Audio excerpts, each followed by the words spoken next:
This Radham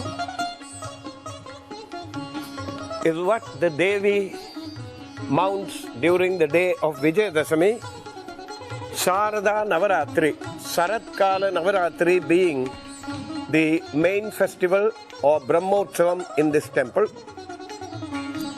The chariot was constructed by volunteers like everything else in this temple. The sculptures were made in Chennai, India, and then brought over, shipped over and fixed to the chariot. The chariot depicts various themes. The first one, Dakshinamurti, Narayana and Brahma, the first trinity of teachers, and around it the Guru Parampara is marked.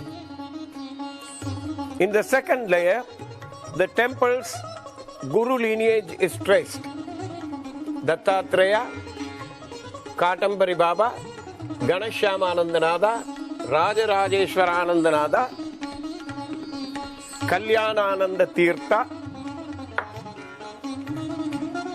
Swaprakashanandanada, Amritanandanada, a living master, and Chaitanyanandanada.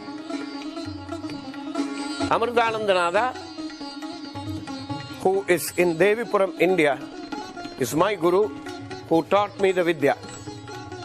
And in the third layer down here, there are scenes from the Devi Mahatmyam, Chandi Saptasadi.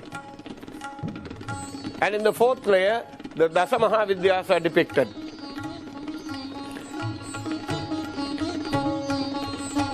In the fifth layer, Akshara Matrikas. For every syllable of the Sanskrit alphabet, deities are there. These deities and their diagrams and their paintings were given to the temple by Sri Yajnaratnam and his son Raghuraman and his wife Srimati Akila, who belong to the Bhaskara Prakasha Ashramam in Raja Annamalai Puram in Chennai. The chariot will leave on Vijayadashami day, and at the present moment for the last 7 years it has been going around the Raja Vidhi in the temple.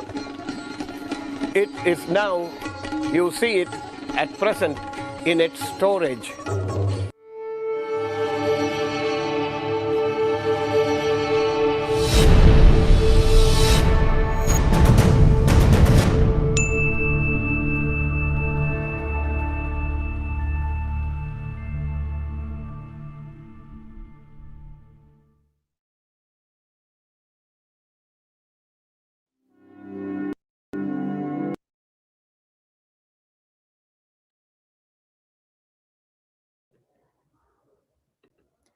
Shrimatre Namaha.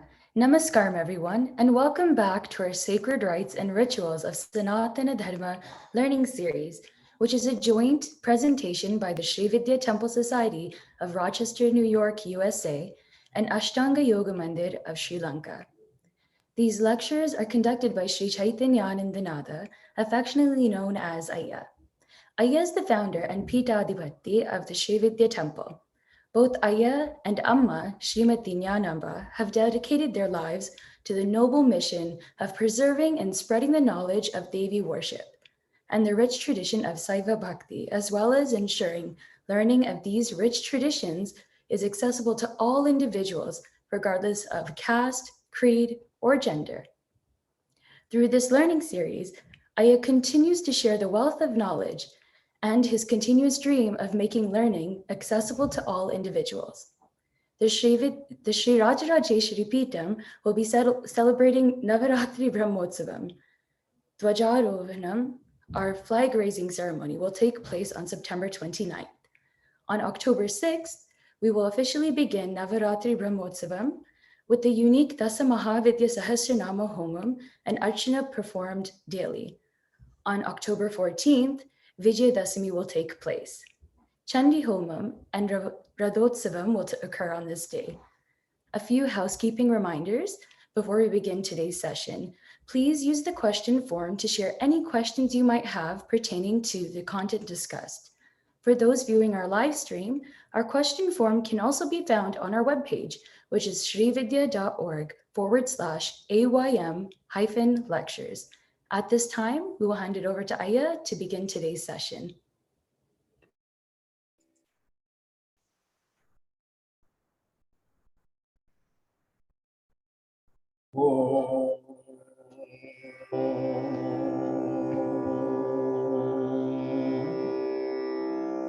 Sri Dakshinamurti Samarambam Shankaracharya Madhyamam Asvatacharya Paryandam Vande Guru Paramparam.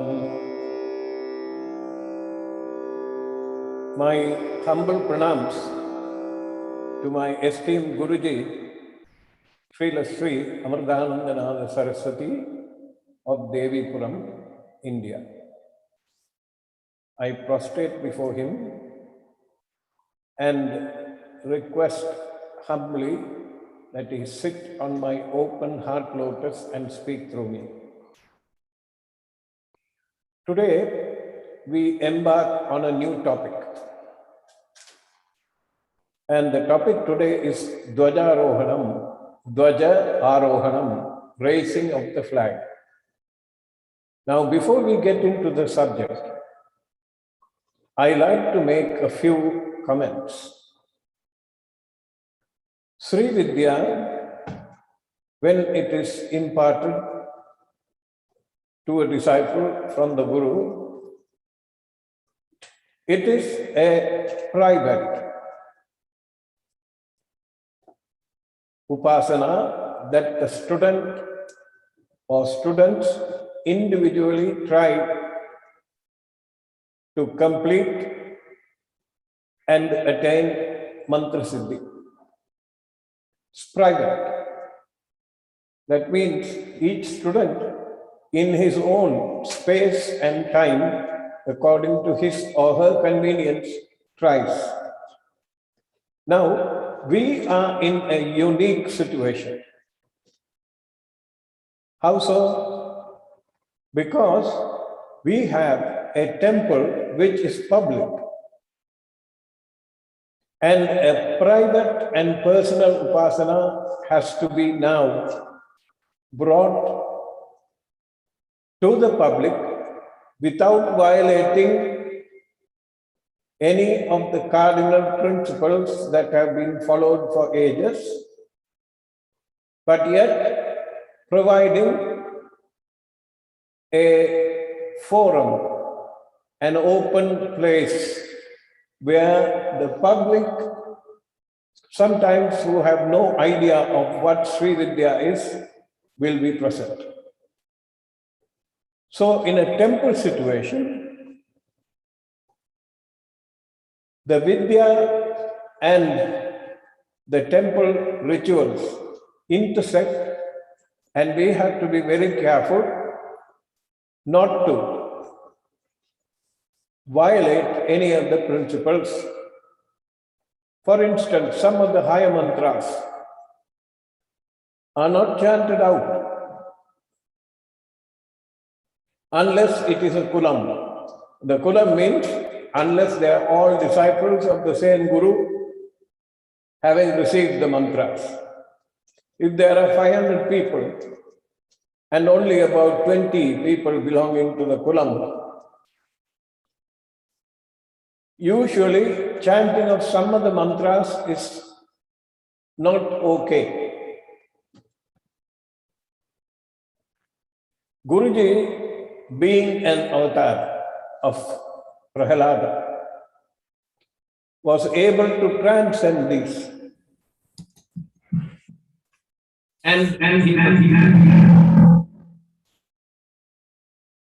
he was able to.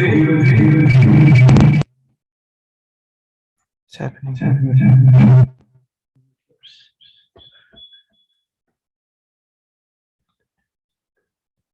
He was able to bring both together. And the temple in Devi Puram is unusual, to say the least. There is no other temple like that anywhere in the world where you can actually see. The temple is a yantra. And the deities in the yantra are there for you to see and worship right in front of your eyes. This is a unique situation which does not conform to any agamic style or any other style. It is a yantra. And that yantra, a devotee can walk inside the yantra and worship each and every station exactly where the deities are located in the yantra with form. Utpatti, Lakshanam, Sthanam, Mantram, Yantram, Tantram, right? Prabhava. All these are right there in front, and these were created as a result of Guruji's deep meditation and the audience that he saw, the visions that he saw in the meditation, and were confirmed by Kamakya Devi. Then he had the sculptor make them. So this situation is quite unique.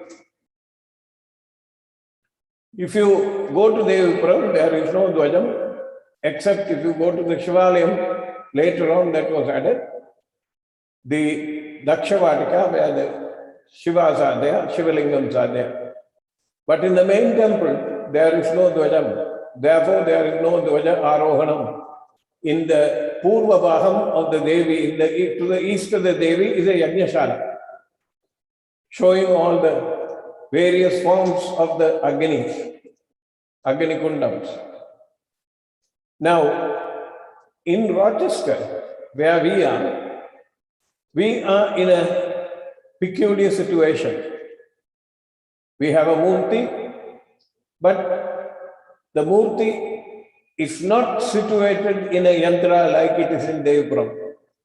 In Devipuram, Sri Rajarajeswari occupies the Hindusthanam of the Sri Yantra. In Rochester, she is in repose. She is lying down.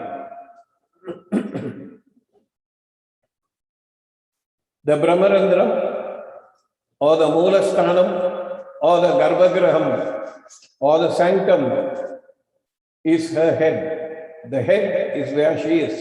The Moola Murti is located there. Just in front of the Moola Murti is a unique Utsava Murti called Prana Shakti. That Prana Shakti is mounted on a Kamadeva, which itself is peculiar. The Kamadeva Vigraham was made by somebody called Jayaraman Stabadi in Pondicherry, and it is made from a jackfruit tree. When the tree is in full bloom, in the south of India, Dakshina Bharatam, and in most parts of India, when a fruit tree is in full bloom, cutting it down is a no-no. You cannot touch it. It's considered to be a great sin. But just for this purpose, it is allowed. The one or two exceptions that are given, one of them is if you are going to make a murti out of it, and the murti that has been made is Kamadeva. And those of you who have visited the temple know that she is absolutely throbbing with life, especially on the 6th day, when she is carrying with the Devi on top of her, you can see that the face is glowing. And right in front of that Kamadena Murti, the position is the Bundi, or between the eyebrows, Ajna Chakra of the Devi that is lying down. Right in front of that is a Banalingam that has been brought from Madura Meenakshi Temple with Shivakami. That is the Lambika, the tongue. And in front of her, front of that Banalingam, is the Mahameru, which is the Visuddhi Chakra, where it is called the Jiva Sthiti. That means all the vowel sounds of the Sanskrit alphabet are there. So that holds the life of the temple, the Jiva Sthiti. It is alive in that place. That is why 3 times a day, Abhishekam is performed to the Mahameru. Now remember what I told you. Sri Vidya and Agama Shastra and other Kamika Agamam, Ratnagara Agamam, Suprabeda Agamam, all of those we have generalized and they are intersecting. That intersection is represented in that Meru. That's one of the places where you will see. Then in front of the Meru is the Nandi, which is the Hrudayasthanam, Anahada Chakram. Behind the Nandi is a dual Pradishta. One of them is the Balipeetam with the 8-petal lotus inscribed. And behind the Nandi, behind the Balipeetam is Kurukulla Devi, which is a unique feature. Now, according to Bhavana Upanishad, she is the Bali Devata, Kurukulla Bali Devata Mata. So here is another intersection. I wanted Sri Vidya to be gently introduced to the public. You know that everybody who comes to the temple, some of them just come to see what is going on. Some of them come to see what these fellows are doing. Others will come just to have prasadam. That's fine. That's Devi's bounty. Anything that she gives is for everyone, not for just a family or a group or people, a kulam. So this Kurukulla Devi also, you will not find in any South Indian temple. At least I haven't seen her. In Dakshina Bharatam, you will not see in any temple Kurukulla Devi's figure. I think it is appropriate if I tell you the story. I was looking for her because I wanted to incorporate her in the temple. I couldn't find a sculptor. Out of the 35 odd sculptors that I know in Tamil Nadu, nobody knew the Rupa Lakshanam of Kurukulla. When I was struggling and trying to ask this one, that one, help came from the most unexpected source. You know, in United States, if you get about 50 letters a day, one letter will have some meaning, maybe from a bank or a bill or something like that. Rest of it is junk. So in this junk mail, I found a catalog of a famous auction house in New York. Christie's auction house had sent a catalog. And casually I was flipping the pages, and suddenly my eyes were transfixed to see a figure, a statue of Kurukulla Devi that had been brought from Tibet. And it was for sale for $35,000 or some such exorbitant figure. I immediately took a photograph of this, copied it, and sent it to my Stavati in Tamil Nadu and told him, just make the face South Indian. Instead of the high cheekbones and the elongated eyes that she was modeled after, he made a face South Indian, and the rest of it was exact copy of what was there. So Kurukulla Devi and the Balipidam form the Navisthanam or Manipura Chakram of the repose Devi.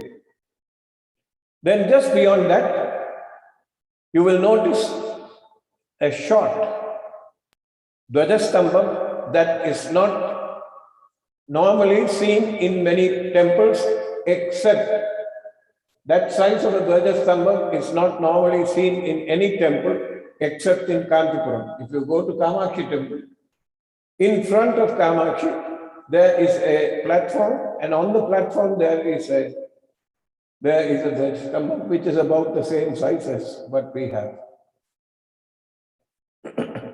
Usually, the Dhwajastambam is 3/4 the size of the Vimanam.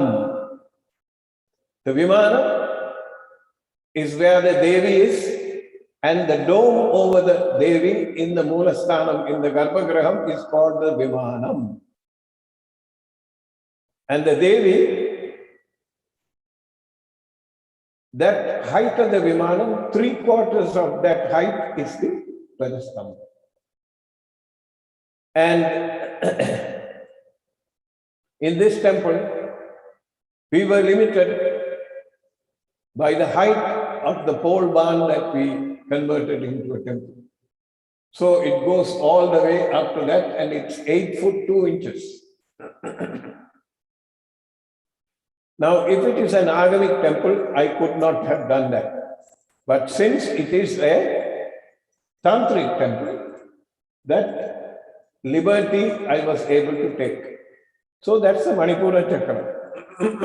And Swadhisthana Chakra is the Dhwajastambam. Going all the way down towards the east, there is a Homagundam which was used for the Pratishthapana. It has not moved, it is the same one. That is the Chitakni Gundam or the Mooladhara Kshetra. And if and when there is a Rajagopuram in front, the front door right now, the height of the front door and the height of the building is a feet, like that. If it is a Rajagopuram, there will be kumbhams on it. So now you know the Devi is reposed. And the whole reason for this mapping, her right shoulder, Ganapati is there. On her left shoulder, Shiva is there. Sorry, right ear, Ganapati is there. Left ear, Shiva is there. Vama Karanam and Dakshina Karanam. Then the right shoulder is Dattatreya's son, Guru Sthana.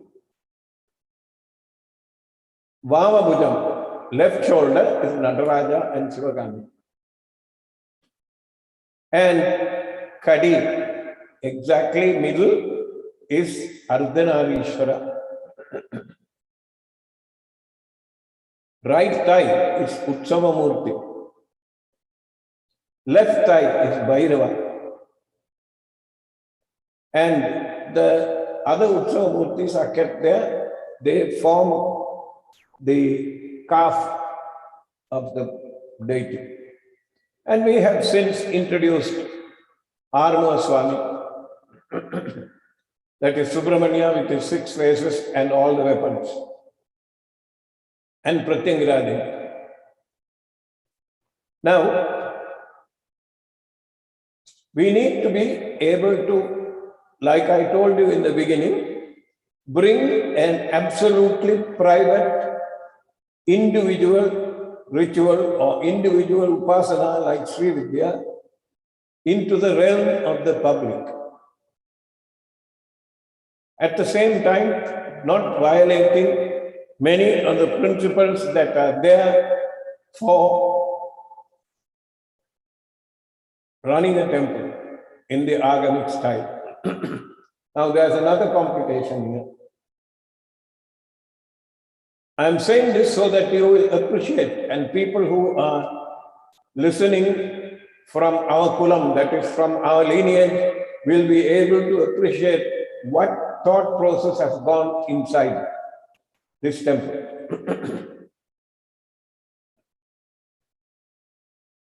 My background, before I came to the United States or before I met up with Guruji, was Saiva Siddhantam. Shiva at the top, Shiva as the ultimate. And Saiva Siddhantam, the system is completely different in Tamil Nadu. Saiva Siddhantam, first of all, in a Shivalayam, in a Shiva temple, there is what is called Deva-Asiriya Mandapam. Deva-Asiriya Mandapam. Asiriya means Acharyas. These are the 63 Nayanmars.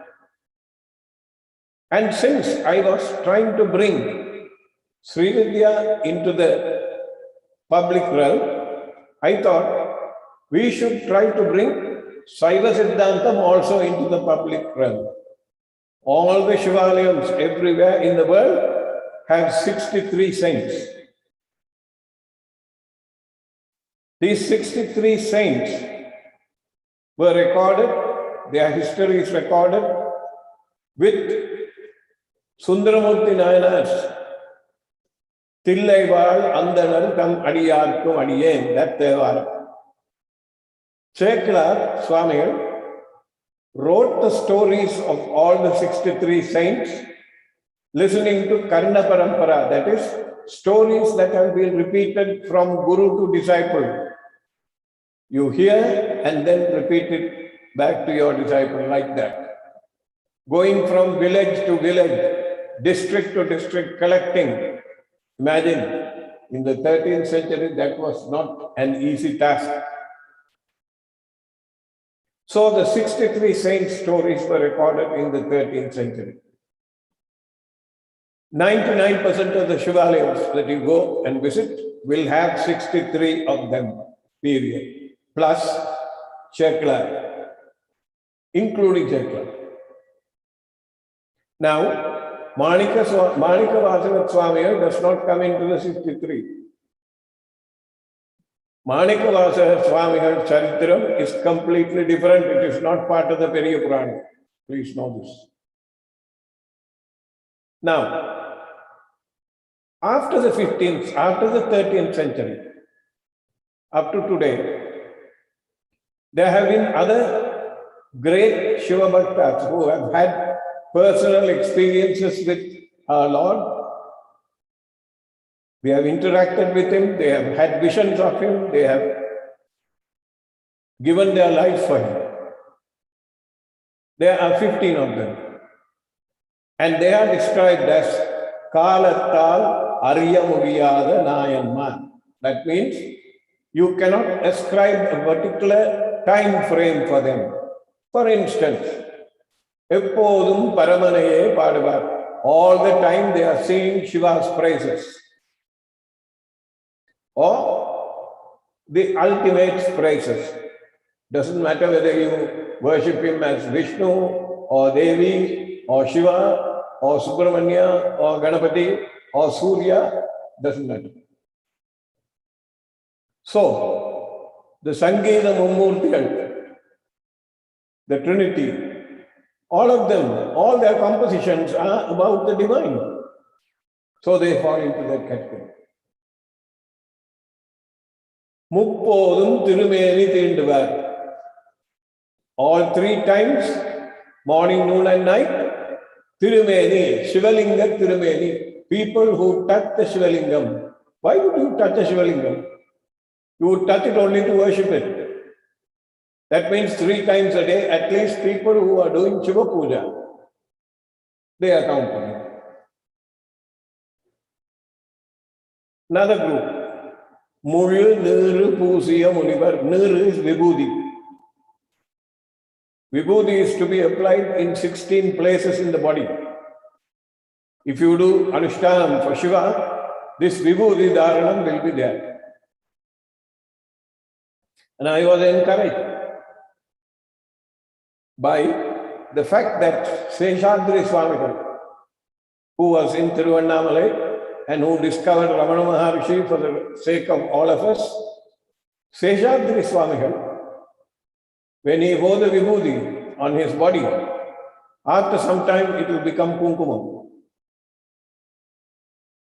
And another one, the one who told the 100-odd Pandits that they will never be able to defeat Bhaskar Raya, when they asked him to tell the Utpatti Sthanam Lakshanam Mantram Tantram Yantram Pravaha of Sadushashti Koti Yogini Gana.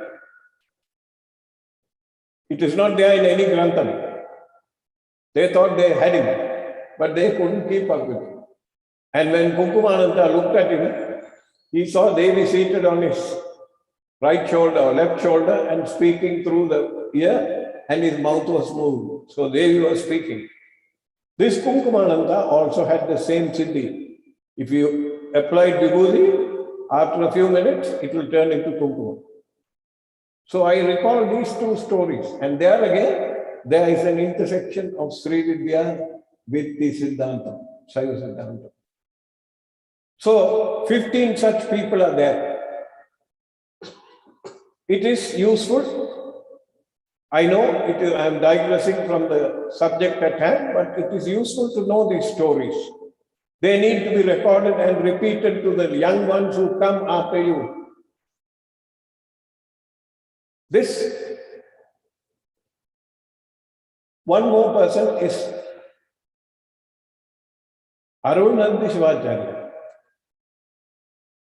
Arunandi Shivacharya also was a great, a great Acharya. He was somebody who performed puja.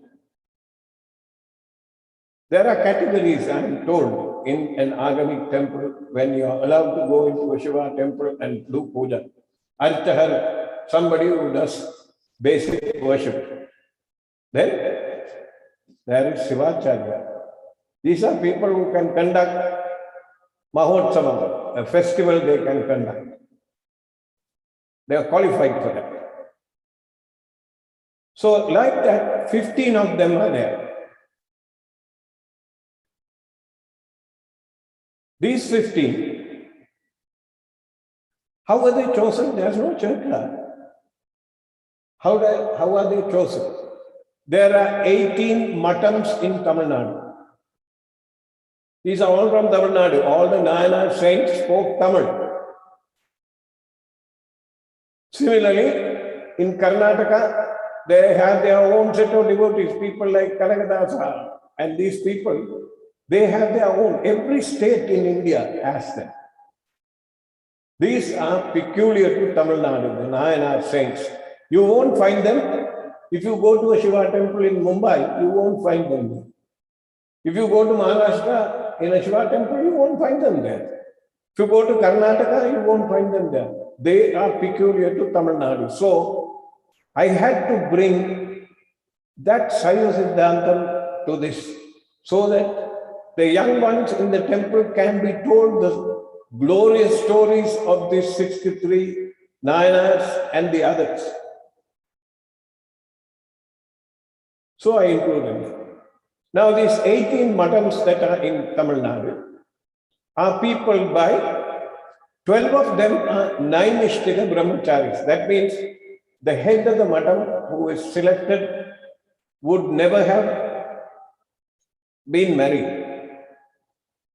The other 6 of them are people who have gone through Brahmacharyam, Grihastham, Vanaprastham, Sannyasa. Now, very much like the canonization process that takes place in Rome, where all the cardinals come together, each one brings stories and the life history of somebody who is extraordinarily devoted in his domain, and they present the stories. They present their life histories to the rest of the cardinals, the College of Cardinals. Then they will vote. And then one of them will be, or two of them will be canonized. Mother Teresa is one of them. Maria Goretti, who was a 19th century young person, 13 or 14 years old, who was stabbed to death by her half-brother, half-crazy half-brother, whose body is still intact, as fresh as the day she died. It happened in 1919. She is a saint. So you will find Saint Bernardine, Saint Maria Goretti, Saint Padre Pio, like this. So these people, the Tamil Nadu Muttons, all of them will meet once in 5 years or once in 12 years. I don't know the time frame, but they do.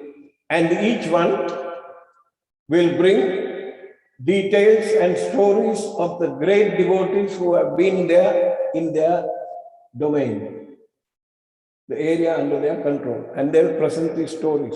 And if the consensus is met, they will be made into a Nayana.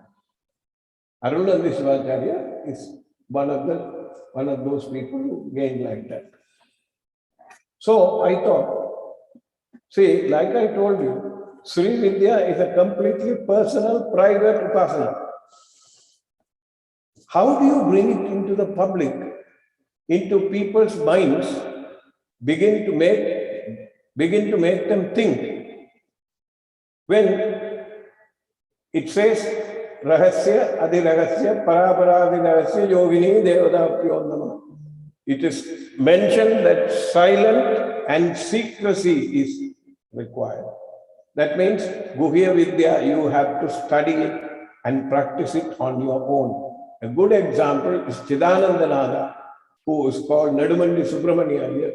Guhananda, when he initiated him into Sri Vidya, first instruction was, you go back to Chennai, go back to Tamil Nadu, practice this Vidya in secret for 12 years. After that, you come out and teach people. In a public temple, how is it possible?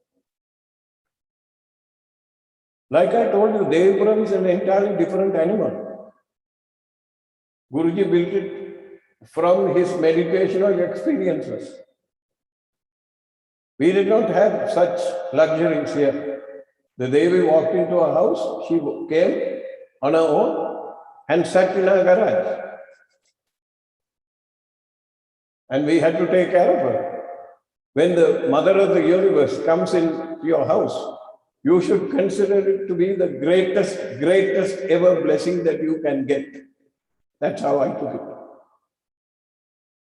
And now, so the process of bringing the Sri Vidya, Saiva Siddhantam on one side, Sri Vidya on one side, and the Agamic rituals on one side, we had to bring them together without conflict.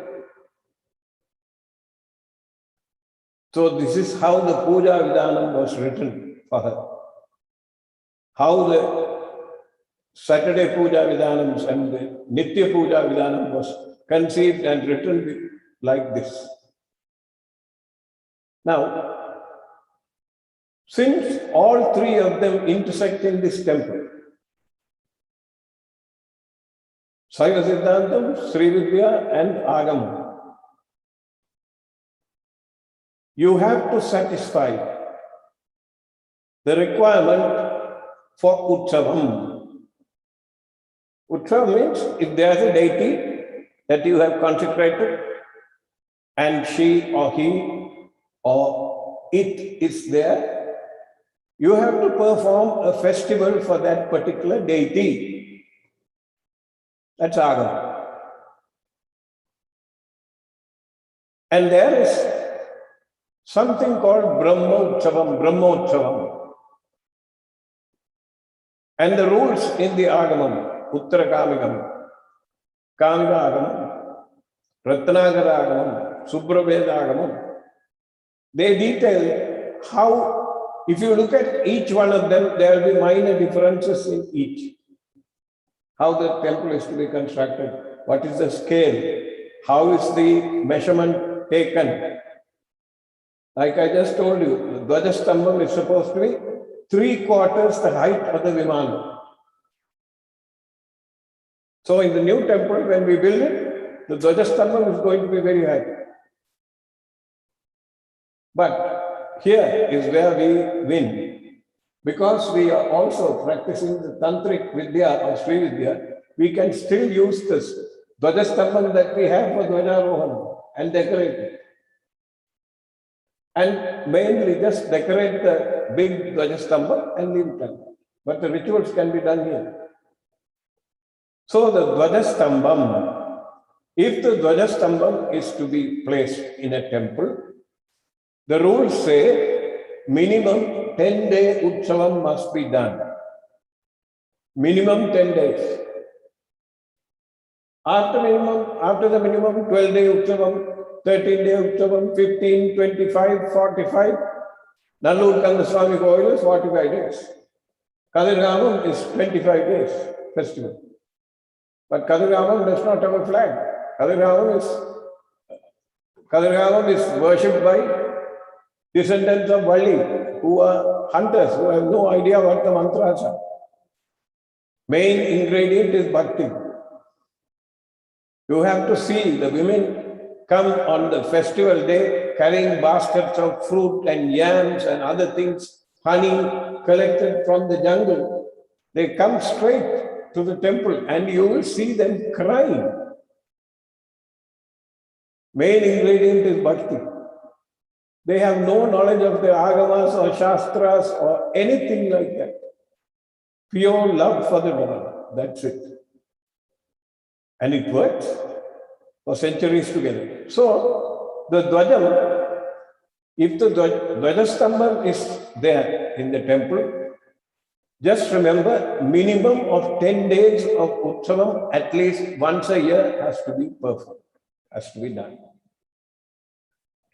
Now, it so happens that our Devi, in her immeasurable compassion, has come and sat there. And her main festival is Sardar Navaratri, Sarat Kala Navaratri. If the Sarat Kala Navaratri is there,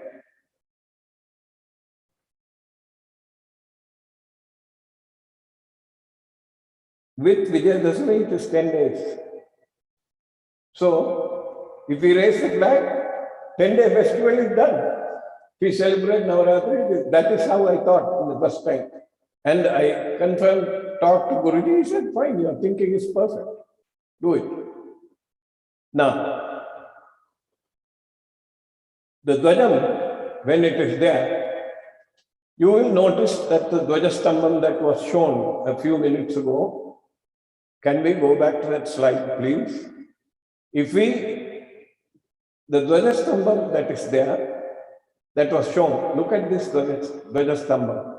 You will see that the flag portion of it is facing the entrance of the temple.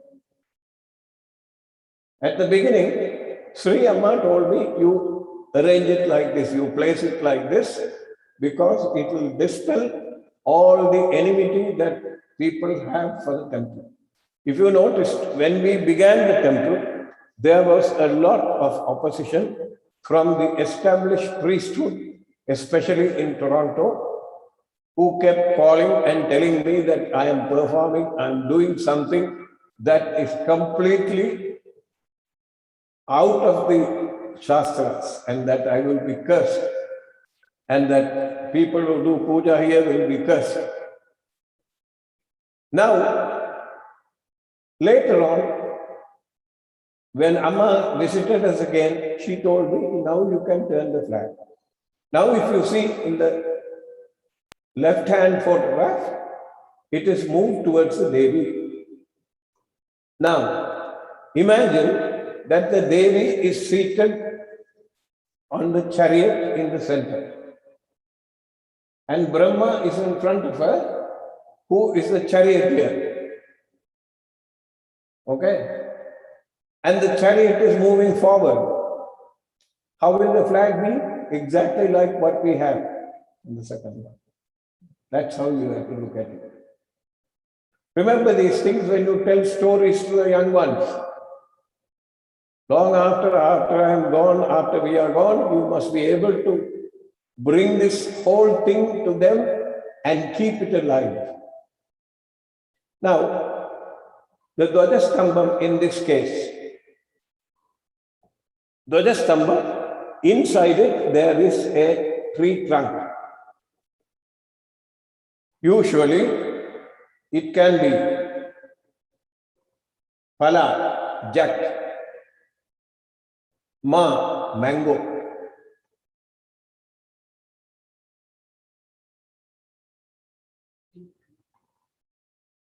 No, teak, turk, or karangali. Dhwajam is made of trees like mango, teak, jackfruit, vanni, mahua, sal, plum, kai, sandalwood, champaka, sacred fig, bamboo, banyan, flame of the forest, rosewood. Flame of the forest is called jacaranda. If you remember, in Zambia, in one season, the entire place will be a flame of orange. You can't see the green. It will be covered with flowers. Jacaranda tree is that. See, these are the things that are. Dhwajam is made out of trees like mango, teak, jackfruit, vanni, mahua, ilupamaram. Sal, I don't know what that is. Plum, kai, I don't know what those are either. Maybe the English terms you can research and find out. Sandalwood and champaka. So inside our Dhwajastambam that is in the Rajarajeswari Devi, inside there is a mango tree. And I remember selecting the tree. When I went to Ramalinga Sthabadi, he showed me several things. I chose this mango tree. Because the other ones that were there were not very straight. So, you can, this one was dead straight, so I chose this. Now, if you look at it, there are rings shown on this Dhwajam. Usually there are 32. How many backbones are there? How many vertebrae are there? 32 or 34? There should be 32 or 34 rings. Each of those represent one of those things. And it can be covered. And if you look at this, Nandi is there. Behind there is the Balipedam and the Dhwajastambam.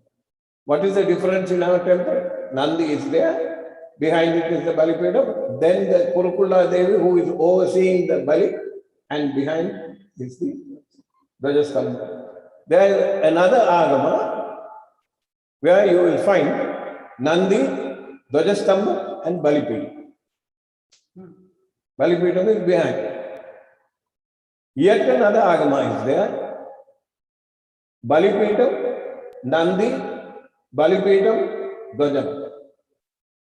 So these differences, when you see in other temples, look at it and find out why they have this like that. Ask them. You can ask the priest.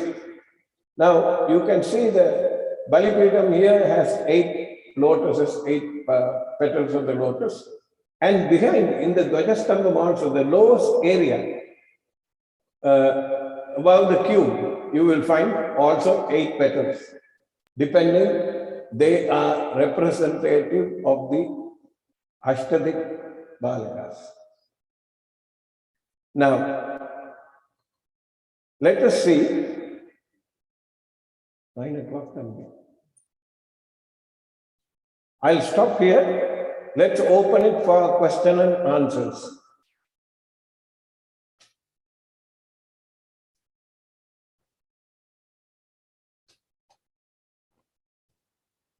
Don't think I'm digressing from the subject. I want this information recorded and kept.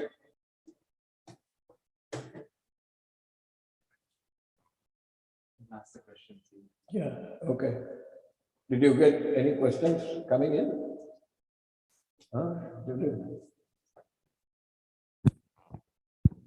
Yeah, the one question was about Kurukula Devi. Can you say more about her role in Sri Vidya? We have Upanishads that are used for your sadhana. One of them is Bhavana Upanishad, Bhavana meditative Upanishad. So that itself should tell you that it is about internal worship. Okay. Then Tripura Tavani Upanishad, Tripura Upanishad, right? Remember the book Secret of the Three Cities? That's about all these Upanishads that are there. Now, Bhavana Upanishad says, Navarandra Deham Sri Chakram, the body with its 9 openings is Sri Chakram. Right? Varahi Pitrurupa. The father's form in the body is Varahi. Kurukulla, Bali Devata, Mata. Bali is sacrifice. On this planet, somebody is supposed to have asked, where is God? So the sage answered saying, because God cannot be in every household at every minute, He placed mothers in every household. So the mothers are equal to God.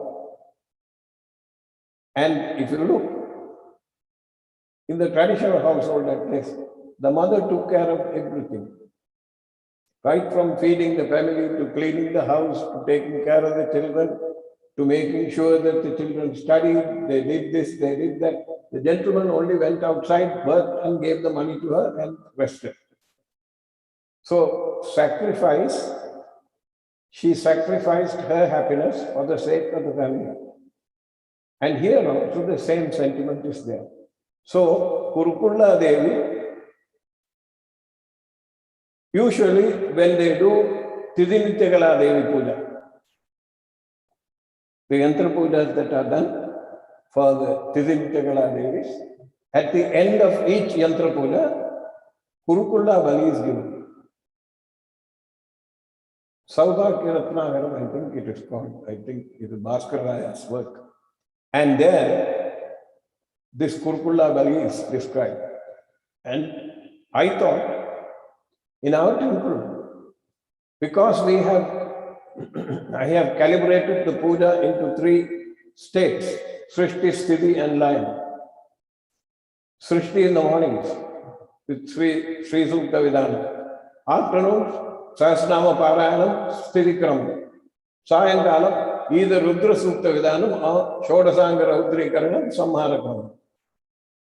I thought, all 3 times, the main puja after it is finished, Bali is given, and you do the Kamsaharati to Kurukula, she will signal to the 63 crore deities that are in the Sri Yantram, in the Mahameru, that the Devi's puja is over. And it is signified by chanting of the Omkaram, which is done by blowing the conch.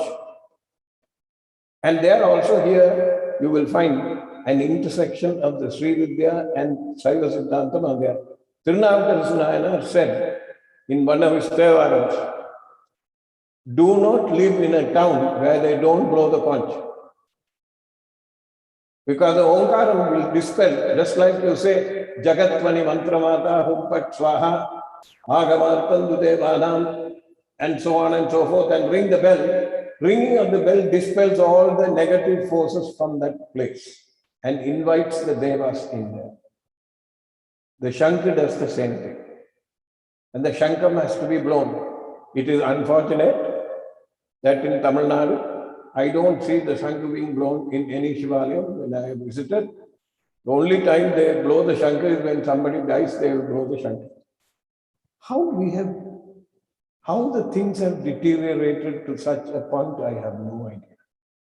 So the Kurukula Devi is mentioned in the Sri Chakram, in the Bhavanopanishad, and the Bhavanopanishad gives you a commentary right everywhere. It says what kind of, where the deities are located, where the avaranas are located, everything is there. So that is why it is important. Next question. One more question, Ayya. So the Dhwajam you described, Ayya, the design of the Dhwajam, can you say more about that? You talked about the vertebrae, yeah, but in terms of the... I will talk about that next time because it's quite an elaborate thing. Okay, yeah. It is depicting a yogi that is standing. Yogi is standing and facing outside. Looking at the east, he's looking east and he's standing. And different portions of the Dhwajam are identified with his shoulder, with his ears, with his nose, with his knees, with his thighs, like that. So I will talk about that next time. Okay? Thank you very much. We will see you next week.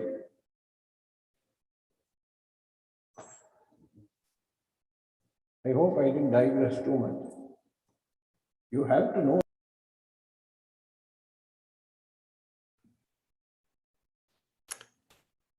Thank you, Ayya, for taking the time to answer our questions and discuss more about the Dhwaja. To access all content from prior sessions, please visit the Sri Vidya Temple, the srividya.org/AYM-lectures. And once again, that's srividya.org/AYM-lectures. Thank you, everyone, for joining us for today's session. At this time, we will hand it over to Vyas Uncle from Ashtanga Yoga Mandir to begin our yoga session.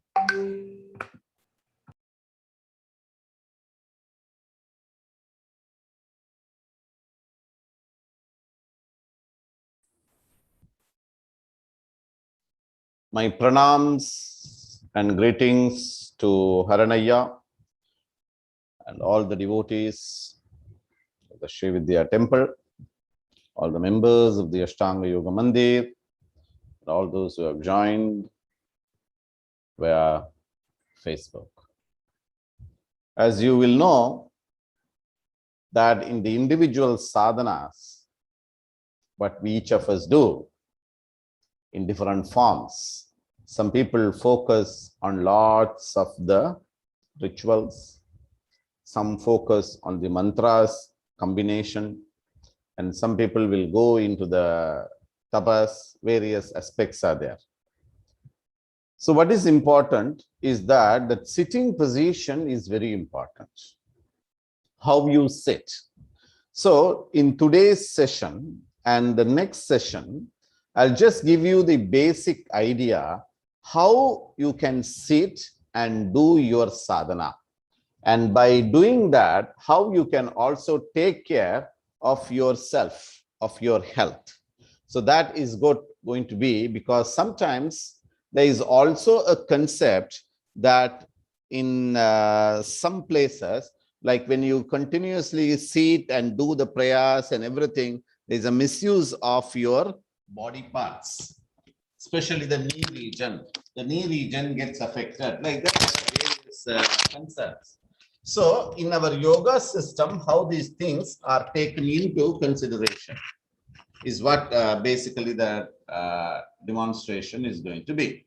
My sound is clear, right? Yeah. So you will see that when we are going to sit in the position, if we are going to go into any of the Padmasana, Siddhasana, Siddha Yoni Asana, or Sukhasana, how do you go into the asana?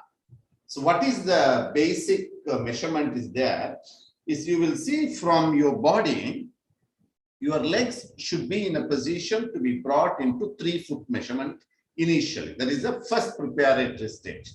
This I'm not telling for young people, people of all ages. So basically, if you take, see, so this is my first foot, this is the second foot, this is my third foot. So I just take, even in the hands, you can take measurement and you can start in this position. So here you will see my small toe touches, and then I can be in this position. So in case if I'm finding it difficult, then I can put something like this and be seated. So once you have become 1 week seated in this position and do all your sadhanas and pranayamas and all, then what you do is, now this is your right foot, you take your most comfortable foot, left foot, and bring it in. So here you will see the toes touches the heel. Then you continue this for some time. Then what happens? Then you bring these both together. You be here for some time. After that, you bring your left foot in. And then after that, after some time, you bring it for right foot. So you are in the position. So like this, if you will see, it's only like basically 4 weeks, 1 month, you go on sitting like this. Then what happens? Your legs, knees, and all the regions starts to get opened up for you to go deeper into the practices. I'll just brief it again once again. So that is from here, the 3 foot measurement. So basically 1, 2, and 3, and then you should be in a position to sit like this. So in our yogic health assessment in therapy, if a person is finding this also as difficult to sit, then there are other practices which they need to follow. But this is every one of us can do. So from here, whatever the comfortable side, you take it. 1, you be like this. Then you bring it like this. Then after that, you bring it in and then you come like this. So once you are able to plan this whole process, then it becomes easier. There is also, after doing this, what you can do is you can use your thumb. You can come into Aadhi Mudra and place it like this and just keep it lifted up. This is a prepare. You can't do sadhana in this position. This is just to prepare a person's body. So elbow is straight and you keep yourself like this. So when you are in this position, if you have any knee pains or knee joints, you will be able to know. So come into Aadhi Mudra, place it, and then lift your foot up, and you will be placing your hands under the ankle region. And when you do these things, your leg, your hip, your ankle are all prepared for you to prepare yourself for Sukhasana, Padmasana, or Ardha Padmasana. And then you be here for initially for 1 minute, few minutes, and then after that, you relax yourself. So once you come into the second stage, so this is the second stage, then what happens? Then you bring your leg in and then you bring the other leg like this position. These are preparatory practices. Once these positions are all done and you prepare without hurting any part of the system, then what happens? You will be in a position to progress in a very short duration. In 1 mandala, you can see that you are able to sit comfortably, and then you will not feel a sense of numbness. Sometimes, we do 20 minutes of puja, 1 hour of puja, and by the time we completely, from some people, they get the numbness. And basically, those who get the numbness, there are 2 types of things.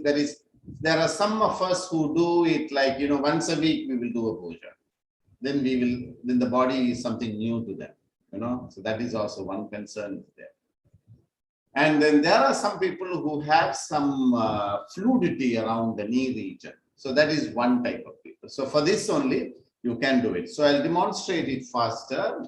So it has to be 1, 2, and 3, this 3 foot measurement. And then you bring it to like this. So once you have brought like this, then you are able to bring it like this. And then you bring it like this. Then from here, this becomes easier. You will not hurt yourself.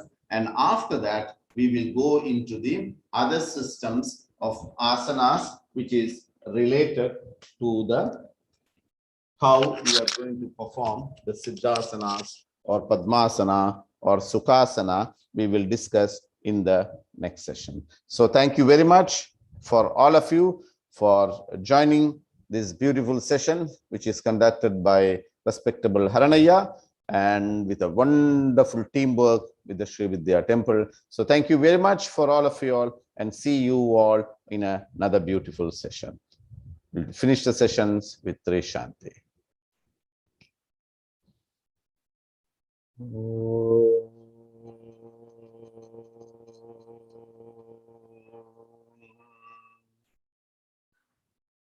Shanti,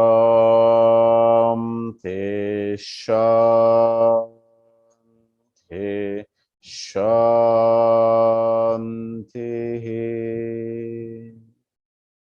Thank you, and God bless you all.